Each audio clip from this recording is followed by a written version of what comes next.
So let's use something that's people can relate to in terms of, let's say, a kid with ADHD. How do you get somebody so young, first of all, to settle down, and then you're going to explain this to them and say, hey, actually, you can do this where you can quieten down aspects Yeah, of your mind and you can learn to focus? Because I know the kids tend to fidget and short attention span, etc. So you're saying that with this neurofeedback, you can get somebody to just settle, focus, be still, and become self-aware, and they can do it by telling their brain to do it? exactly. The ADHD side of things and learning disorders. This is our most studied. We have the deepest science in this. And in my clinic, we see these kids come in. They're like little fireballs.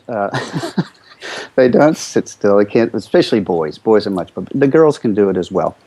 Um, they can't focus, and you think it's an attitude. You think they're not trying, or you think that it's they're being willful, or that. But the real science comes when you ask the question, why do they have to do what they're doing? That's when you start asking proper questions. For example, with the ADHD thing, with the hyperactivity, that is a paradoxical solution to a problem. And the problem is the frontal lobes are not engaged. They are not optimized. They're under-regulated. So there's slow wave activity occurring when they need to be in the waves we're in now, which is attentive, and it's quite a higher burning of glucose level of brain activity. Okay, so the kids are adjusting to this problem by having some odd manifestation, like being the class clown, which was myself, I think, as a kid, and being hyperactive or whatever. And in the inattention side of things, the paradox exists there too, because it's rarely that the kids are not paying attention. The fact is they're flooded with their attention circuits are flooded.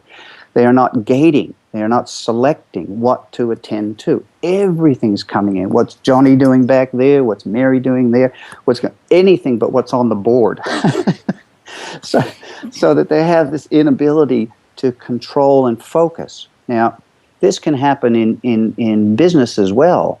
When you're trying to work through your business plan, you can be paying attention to all kinds of peripheral things and just going off the focus. And it's so easy to do, fussing around with details, making sure your stapler works, rather than forming the type of relationships you need to exceed to your current position and move to a better place in business. So the same with the ADD kids, the same with affective disorders. These can all affect your performance in business. These things just don't go away.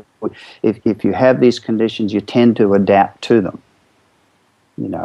So and it's rarely recognized in adulthood, but we can see it in children much more clearly.